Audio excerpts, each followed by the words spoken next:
RCR, la red que comunica y une al Perú.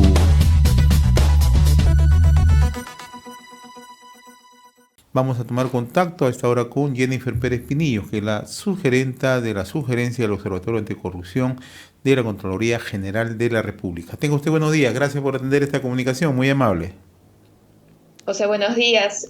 Muchas gracias por la invitación y bueno, estamos aquí para compartir el cuarto año de esta estimación que hace la Contraloría General, lamentablemente de un fenómeno que nos va quejando desde hace ya bastante tiempo, como es la corrupción y la inconducta funcional. Y de acuerdo a esta estimación de la corrupción e inconducta funcional elaborado por la Contraloría General de la República, durante el año 2022 la corrupción habría ocasionado un perjuicio económico estimado de 24.419 millones de soles. Explíquenos, por favor. Sí, son efectivamente 24.500 millones de soles, de los cuales lamentablemente el 56% corresponde a los gobiernos regionales y los gobiernos locales. No solamente estamos hablando de las sedes centrales, sino también de todas las ejecutoras que corresponden, que dependen del gobierno regional. Estamos hablando de las direcciones regionales de salud, estamos hablando de las direcciones regionales de educación, de transportes y otras adicionales. Sobre esto, José, permíteme comentarte que lamentablemente hemos identificado que en estos 2 últimos años, 8.000 millones de soles, de hecho más de 8.000 millones de soles se ha perdido en los gobiernos regionales y en los gobiernos locales en la gestión de obras públicas. De los 14.000 millones que se han perdido en los últimos 2 años, 8.000 de ellos pertenecen a la mala gestión en obras públicas. Hemos observado que en el caso del sector salud en particular tenemos muchos proyectos, alrededor de 60 proyectos hospitalarios a nivel nacional que cuentan con obras paralizadas, lo cual evidentemente va arrojando estas cifras alarmantes, ¿no? Tenemos regiones que lideran actualmente este ranking en términos de cuánto se pierde de cada sol por parte de los peruanos, donde tenemos el caso lamentable de Moquegua y La Libertad.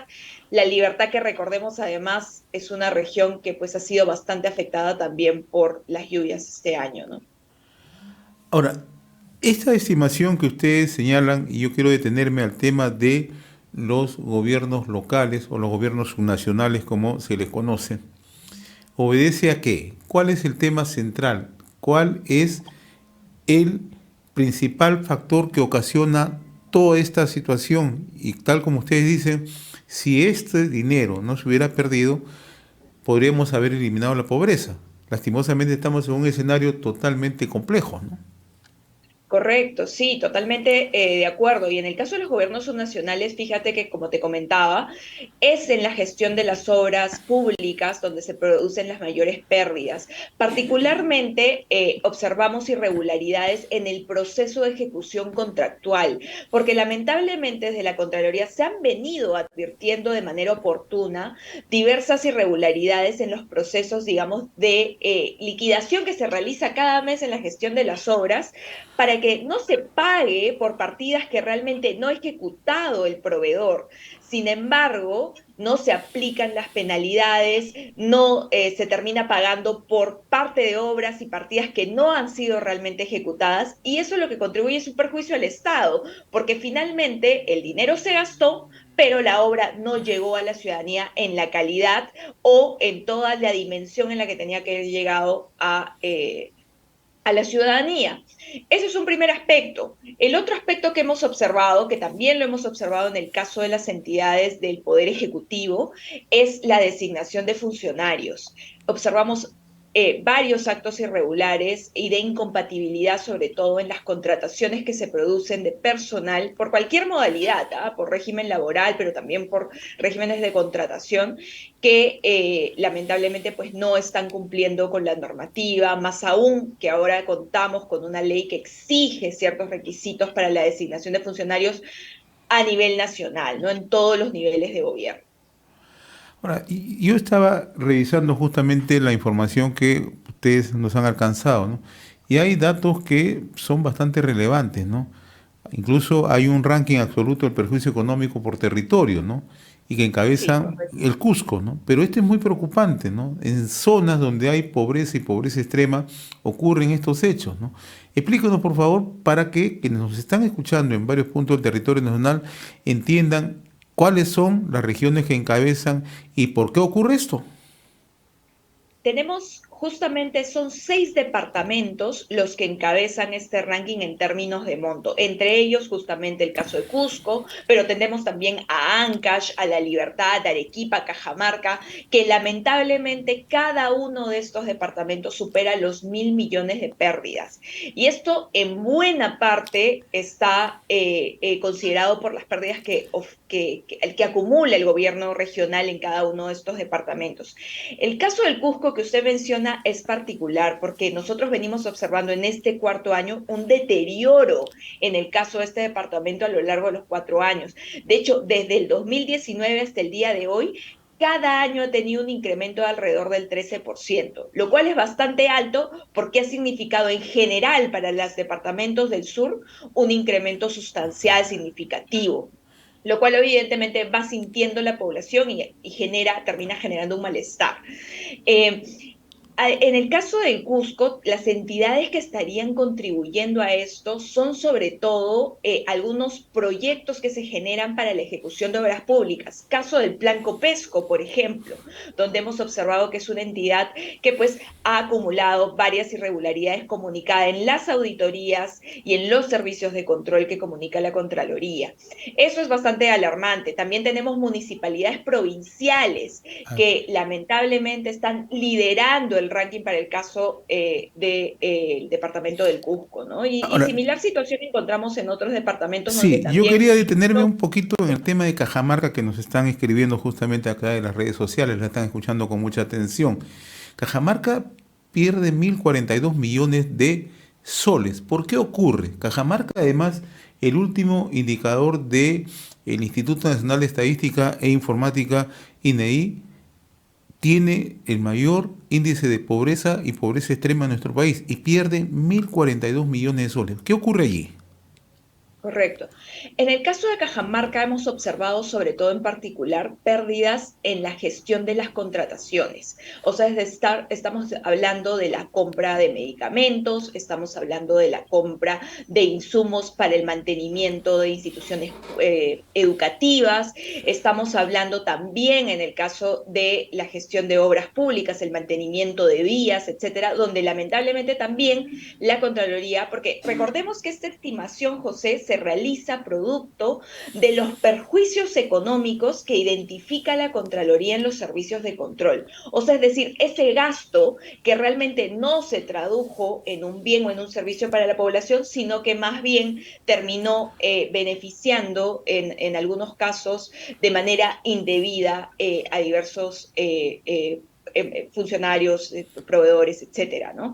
Entonces, el caso de Cajamarca es bien particular y aquí la verdad es que sí advertimos también que hay algunas entidades, esto ya lo hemos estado comentando también en otros estudios recientes que está emitiendo la Contraloría, que hay entidades al interior de estos departamentos que mucho de lo que contratan en el año lo hacen sin ningún procedimiento de selección.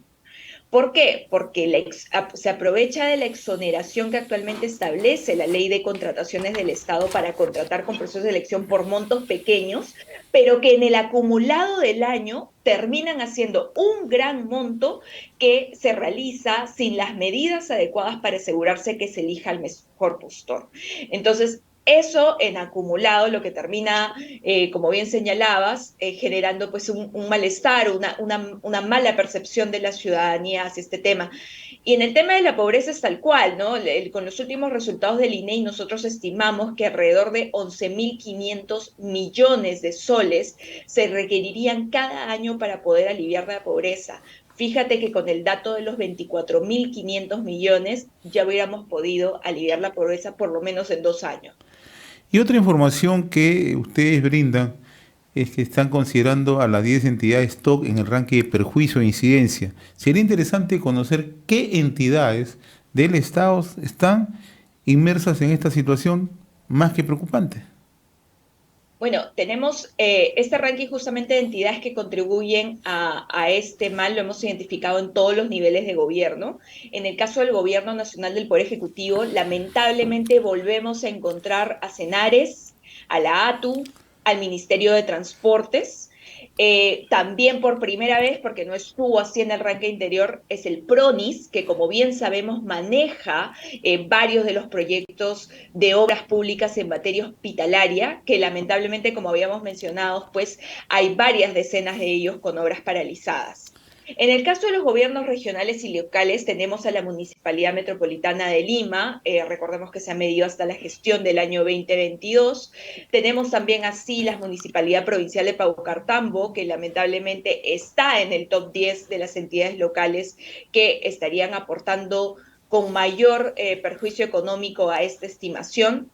Y así varias de las sedes centrales de los gobiernos regionales.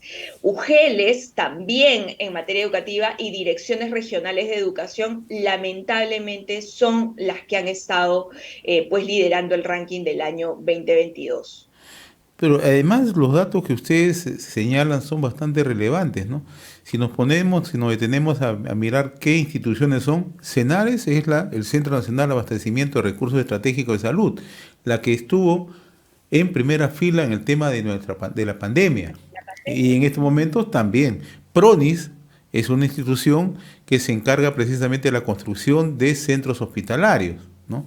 Correcto. Y el otro tema que hemos visto, también otra institución que hace unos días está en el ojo de la tormenta, que es la Autoridad de Transporte Urbano para Lima y Callao, ATU. En el primer caso de Cenares y el tema de PRONIS, ¿qué han detectado? Y en el caso de ATU, ¿qué han detectado? Bueno, en el caso del sector salud, lo que observamos, y muy similar en realidad a lo que se viene observando a nivel nacional, es la gestión de obras hospitalarias, ¿no? Lamentablemente que fallan no solamente durante la ejecución propia de la obra pública, sino también en el equipamiento. Durante la pandemia recordarás que se adquirieron varias plantas de oxígeno, se adquirieron también diversos equipos para poder incrementar la capacidad de gestión de los hospitales. Sin embargo, se identificaron muchas irregularidades en la adquisición de estos bienes y en su instalación. Otro problema fue el caso de los medicamentos. Hemos observado muchos problemas en la distribución oportuna de los medicamentos, lo que termina ocasionando finalmente que estos medicamentos se venzan. Y al producirse ese bien y ese dinero ya no va a regresar a los peruanos, ya no se va a poder volver, digamos, ese dinero devolvérsele a la gente, porque ya se pagaron en medicamentos que lamentablemente ya no van a servir para la población. Entonces, ese es un tema alarmante en el caso del sector salud. En el caso del sector transportes, sí hemos observado también irregularidades en obras públicas de mediana envergadura y de pequeña envergadura también. El caso del puente Tarata, por ejemplo, donde la Contraloría emitió también un servicio de control posterior, que actualmente también ya ha sido, bueno, viene siendo sancionado también en la vía administrativa, en el marco de la potestad sancionadora que tiene la Contraloría General. Hemos observado también en el Poder Ejecutivo, como mencionaba, incompatibilidades en la designación de funcionarios. Tal vez en el caso del Gobierno Nacional ese ha sido el mayor problema, es el que ha obtenido también las mayores estimaciones de pérdida en términos de perjuicio económico, ¿no? Para finalizar, y agradeciéndole la amabilidad que tiene con RCR, hay un tema que tampoco quiero dejar al margen. Usted señalaba que se ha detectado gran parte de corrupción en gobiernos locales, gobiernos subnacionales, y justamente estaba viendo en detalle los datos que ustedes dan a conocer, ¿no? En los gobiernos locales, el perjuicio económico por corrupción asciende a 5.685 millones por irregularidades en inversión, pero colocan un conjunto de municipalidades que es importante se conozcan. Entre ellas está la Municipalidad Metropolitana que usted ha citado, la Municipalidad Distrital de San Marcos en Ancash, que es la municipalidad que recibe mayor recurso por canon. 17 veces más el recurso que recibe San Isidro, que recibe Miraflores u otros distritos mesocráticos en la ciudad capital, para poner un ejemplo. También se encuentran otras municipalidades. La Municipalidad Distrital de Chalhuahuacho, donde se encuentra el proyecto minero Las Bambas, ¿no? También puedo citar la Municipalidad Provincial de Mariscal Nieto. En Moquegua también otro proyecto de inversión bastante, o sea, importante como es Queyabeco. Pongo estos ejemplos porque mire cómo se concentra la corrupción en aquellos distritos que reciben recursos. Entonces muchas veces se dice, no es que falten recursos, sino que los recursos simplemente se dilapidan. Me gustaría conocer su opinión, por favor. Correcto, lo que tú has mencionado, hay una correlación efectivamente muy fuerte, una relación entre los distritos más ricos y los distritos que en efecto son los que más pierden por corrupción. De hecho, varias de las municipalidades que están en el top, como lo han estado el año anterior, en el 2021, son distritos que se benefician de los recursos del canon y del sobrecanon y regalías. Entonces, lamentablemente sí hay una situación, como bien mencionan, de poder ejecutar los recursos. Nosotros desde la Contraloría hemos advertido ya en innumerables ocasiones que hay un deterioro institucional con respecto a la ejecución de los recursos. De hecho, este año, solamente en el caso del gobierno nacional, alrededor de 6.500 millones de soles se dejaron de ejecutar en comparación con el año anterior. Es dinero que pudo haber justamente servido para poder mejorar la cobertura de la entrega de algunos bienes y servicios públicos que actualmente son fundamentales. Entonces sí hay un problema de que no solamente aquellos distritos que son los más ricos son los que menos ejecutan, pero además de lo que ejecutan, de lo que realmente gastan, en teoría son los que también estarían perdiendo más. Y creo que eso es realmente un hecho que nos llama a la reflexión. Ya desde la Contraloría ha significado que nosotros utilicemos esta información para repriorizar nuestra asignación de servicios de control y poder acompañar sobre todo a esas entidades y poder vigilar adecuadamente que los recursos que reciben no solamente se gasten en beneficio de la población, sino que además no se comprometan en una irregularidad de corrupción o de inconducta funcional. Señorita Jennifer Pérez Pinillo, sugerente de la sugerencia del Observatorio Anticorrupción de la Contraloría General de la República, le agradezco. Los felicitamos en realidad por este trabajo que han realizado, que pone simplemente de manifiesto lo que ocurre en nuestro país, ¿no?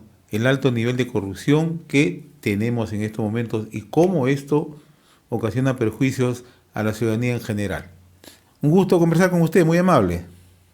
Igual, José, muchísimas gracias por la invitación. Que tengas buen día. RCR, la red que comunica y une al Perú.